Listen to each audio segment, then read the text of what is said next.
Assalamualaikum warahmatullahi wabarakatuh. Bagaimana kabarnya teman-teman semua? Mudah-mudahan selalu semangat dan selalu sehat. Kami dari kelompok 1 pembelajaran PKN akan mempresentasikan materi yang terdapat pada modul 2, yaitu tentang karakteristik PKN sebagai pendidikan nilai dan moral. Sebelum memulai, saya akan memperkenalkan anggota kelompok 1, yaitu Anggiria Gayatri, Indah Hotma Deborah, dan Lastri Eptawati Tobing.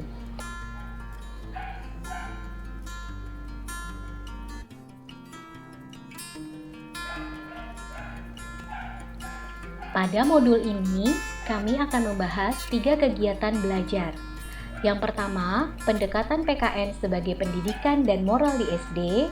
Yang kedua, pendidikan nilai dan moral dalam standar isi PKN di SD. Dan hubungan interaktif pengembangan nilai dan moral dalam PKN di SD. Dengan materi yang akan disampaikan, kami harapkan kita semua mampu menjelaskan masing-masing kegiatan belajar tersebut.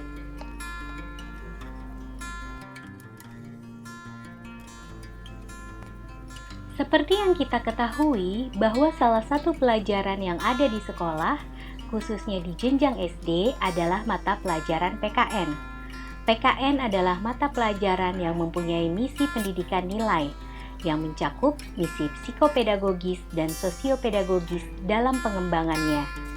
Misi psikopedagogis sendiri adalah mengembangkan potensi keimanan, ketakwaan, dan akhlak mulia atau karakter baik siswa. Sedangkan misi sosiopedagogis adalah mengembangkan potensi individu sebagai insan Tuhan dan makhluk sosial menjadi warga negara Indonesia yang cerdas, demokratis, taat hukum, beradab, dan religius.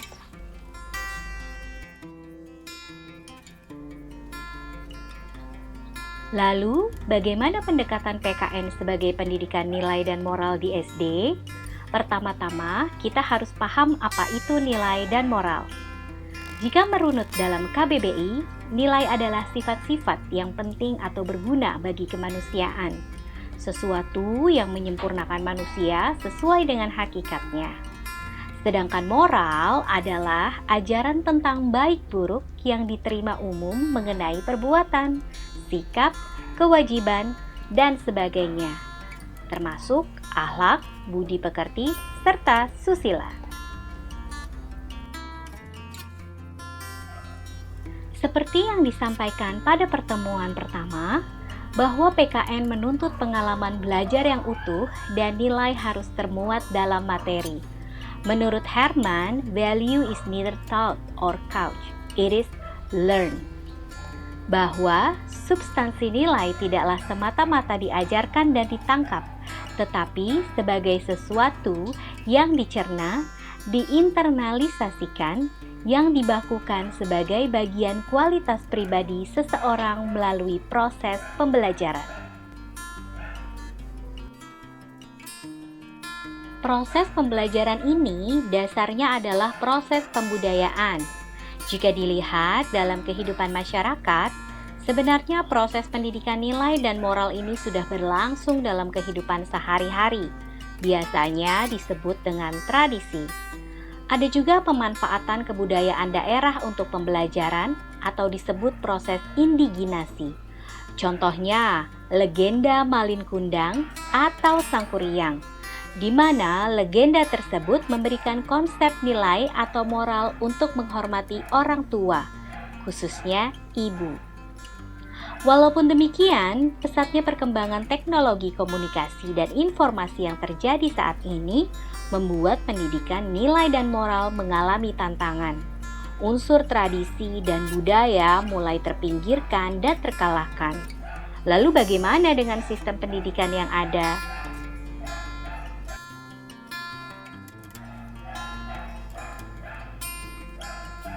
Menurut Bloom dan kawan-kawan, tujuan pendidikan ini sendiri adalah mengembangkan kognitif, afektif, dan psikomotor, di mana dapat diartikan mengembangkan pengetahuan dan pengertian, nilai sikap, dan keterampilan psikomotorik.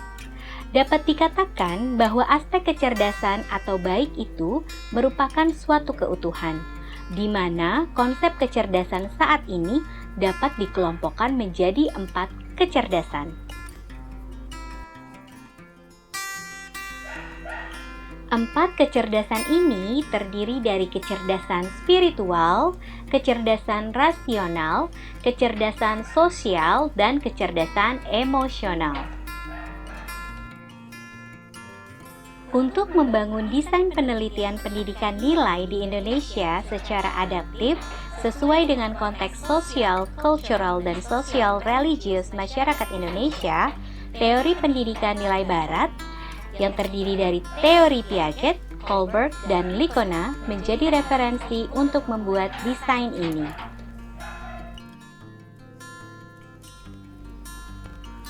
Lalu mengapa di Barat muncul teori-teori ini? Nah, ternyata karena penurunan pendidikan nilai di masyarakat Barat mengalami penurunan, maka muncullah teori-teori dari Kohlberg, Piaget, dan juga Likona.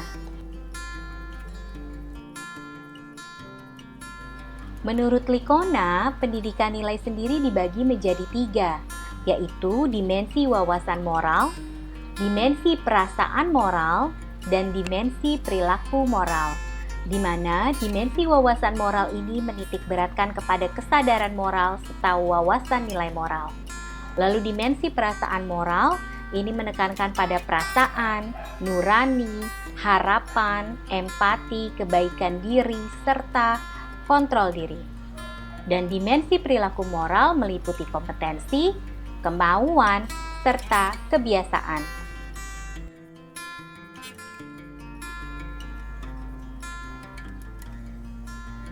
Selain itu, berdasarkan beberapa pertimbangan, pendidikan moral ini diperlukan karena merupakan pendidikan nilai yang merupakan kebutuhan sosial kultural, merupakan pewarisan nilai antara generasi yang merupakan wahana sosio-psikologis, merupakan peranan sekolah sebagai wahana psikopedagogis dan sosiopedagogis, sebagai demokrasi pemerintahan yang berasal dari rakyat, sebagai pertanyaan moral yang selalu dihadapi baik individu maupun masyarakat, serta sebagai landasan etika umum di mana merupakan pedoman masyarakat yang pluralistik, sebagai komitmen untuk membina guru yang beradab dan profesional, serta dukungan mendasar dan luas untuk pendidikan nilai di sekolah. Berdasarkan Undang-Undang Republik Indonesia Nomor 20 Tahun 2003, tujuan akhir dari pendidikan adalah untuk berkembangnya potensi peserta didik agar menjadi manusia yang beriman dan bertakwa kepada Tuhan Yang Maha Esa, berakhlak mulia, sehat, berilmu, kreatif, mandiri, dan menjadi warga negara yang demokratis dan bertanggung jawab. Oleh karena itu, dapat kita simpulkan bahwa PKN sebagai mata pelajaran adalah suatu bentuk pembelajaran yang memusatkan perhatian pada peserta didik agar menjadi manusia yang memiliki rasa kebangsaan dan rasa cinta tanah air.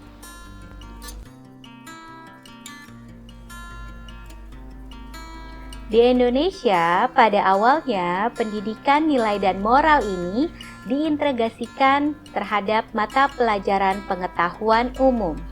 Pada kurikulum 1968 baru terbentuk mata pelajaran pendidikan kewarganegaraan, di mana meliputi pendidikan sejarah, geografi, dan juga kewarganegaraan. Pada kurikulum 1975, namanya berganti menjadi PMP, berisikan materi Pancasila yang dirumuskan sesuai butir-butir nilai P4. Pada kurikulum 1994, barulah disebut PPKN. Materi pembelajaran Pancasila didasarkan dari konsep nilai yang disaripatikan dari P4 dan sumber lainnya. Selanjutnya, kita akan membahas tentang kegiatan belajar 2, di mana tentang pendidikan nilai dan moral dalam standar isi PKN di SD.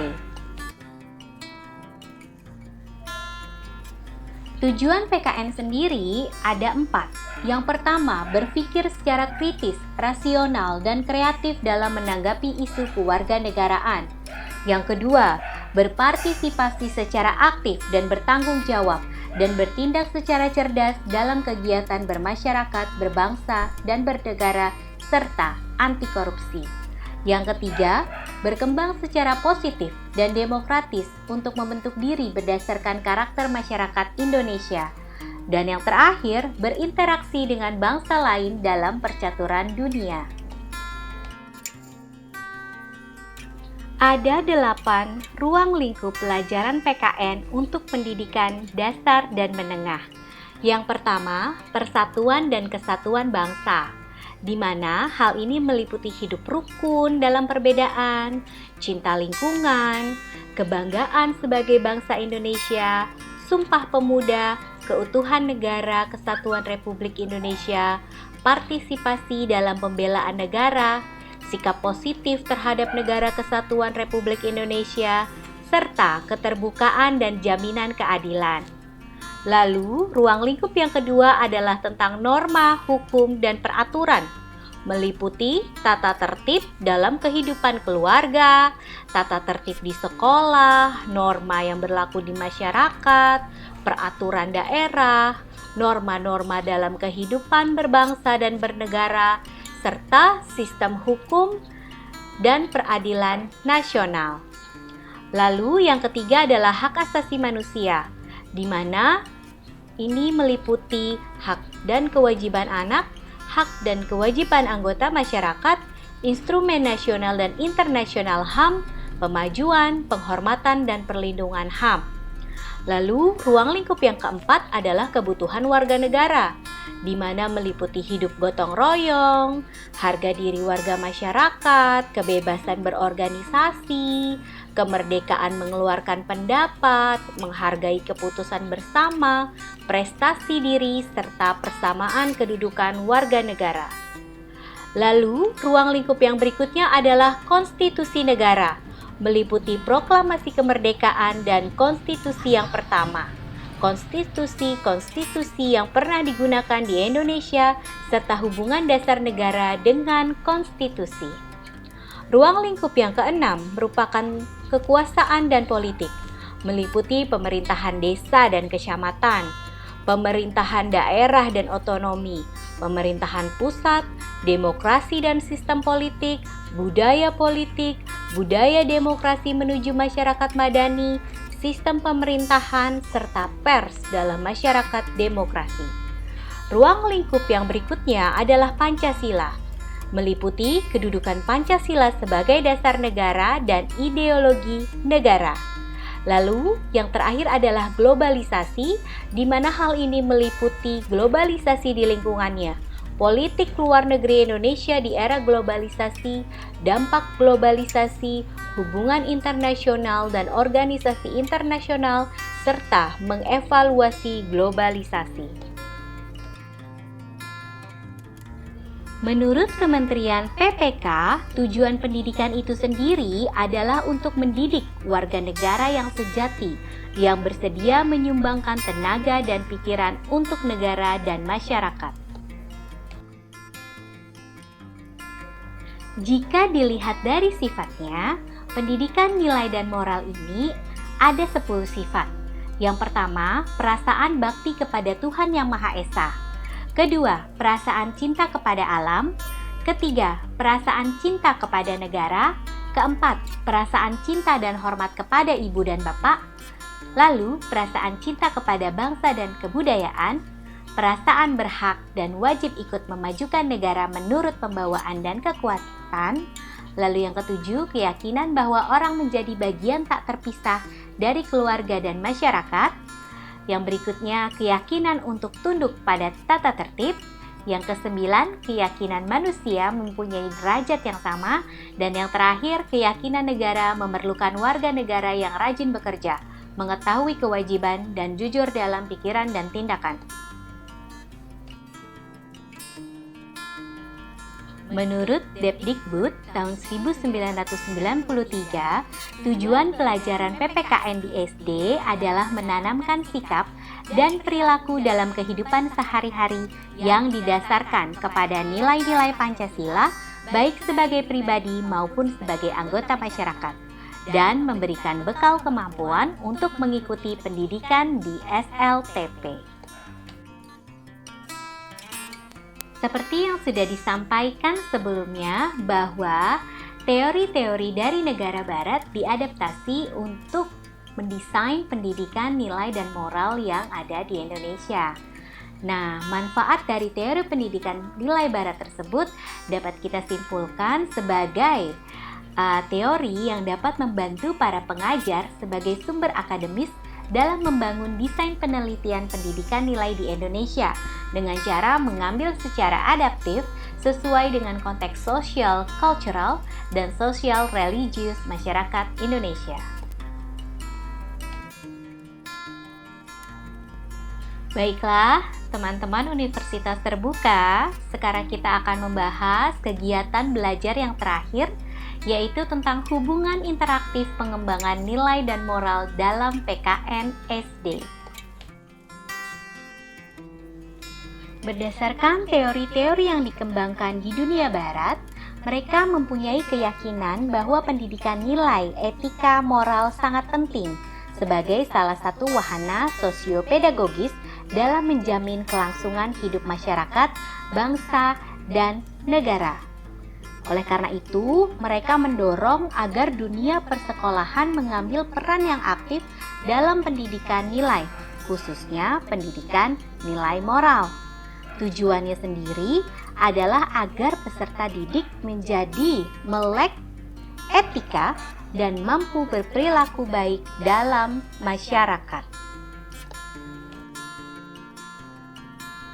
Lebih jauh lagi, Likona sebagai salah satu pencetus teori pendidikan nilai dan moral di dunia barat melihat bahwa pendidikan moral merupakan aspek yang esensial bagi perkembangan dan keberhasilannya kehidupan demokrasi. Karena demokrasi pada dasarnya merupakan suatu sistem pemerintahan dari, oleh, dan untuk rakyat. Sesungguhnya, rakyat yang harus bertanggung jawab untuk menjamin tumbuh dan berkembangnya masyarakat yang bebas dan adil.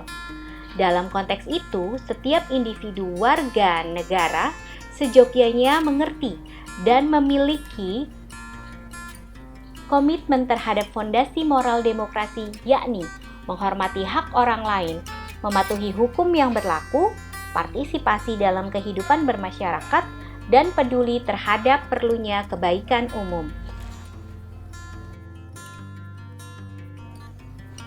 Berdasarkan penelitian yang dilakukan oleh Jean Piaget, ia membagi dua tingkat perkembangan moral pada anak usia antara 6 sampai 12 tahun, yaitu heterotomi dan autonomi. Sifat heterotomi ini dipengaruhi oleh faktor kematangan struktur kognitif atau egosentrisme, serta hubungan interaktif dengan orang dewasa di sekitarnya. Lalu, sifat autonomi ini dipengaruhi oleh kematangan struktur kognitif dan menerapkannya secara selektif. Di lain pihak, Lawrence Kohlberg juga melakukan penelitian. Dari penelitian yang ia lakukan, ia merumuskan adanya 3 tingkat yang terdiri atas 6 tahap perkembangan moral seperti berikut. Tingkat pertama adalah tingkat prakonvensional yang terdiri atas tahap 1, orientasi hukuman dan kepatuhan, dan tahap 2, orientasi instrumental nisbi. Tingkat yang kedua adalah konvensional yang terdiri atas tahap 3, orientasi kesepakatan timbal balik, dan tahap 4, orientasi hukum dan ketertiban. Sedangkan tingkat 3, yaitu post-konvensional, terdiri atas tahap 5, orientasi kontrak sosial legalistik, dan juga tahap 6, orientasi prinsip etika universal. Oleh karena itu, ditegaskan bahwa tugas guru adalah membelajarkan kebajikan itu melalui percontohan dan komunikasi langsung keyakinan, serta memfasilitasi peserta didik untuk melaksanakan kebajikan itu dengan memberinya penguatan. Pendekatan pendidikan nilai yang ditawarkan oleh Kohlberg sama dengan yang ditawarkan Piaget dalam hal fokusnya terhadap perilaku moral yang dilandasi oleh penalaran moral, namun berbeda dalam hal titik berat pembelajarannya di mana Piaget menitik beratkan pada pengembangan kemampuan mengambil keputusan dan memecahkan masalah. Sedangkan Kohlberg menitik beratkan pada pemilihan nilai yang dipegang terkait dengan alternatif pemecahan terhadap suatu dilema moral melalui proses klarifikasi bernalar. Jelas, kedua teori ini memiliki visi dan misi yang sama dan sampai dengan saat ini menjadi landasan dan kerangka berpikir pendidikan nilai di dunia barat yang dengan jelas menitik beratkan pada peranan pikiran manusia dalam mengendalikan perilaku moralnya.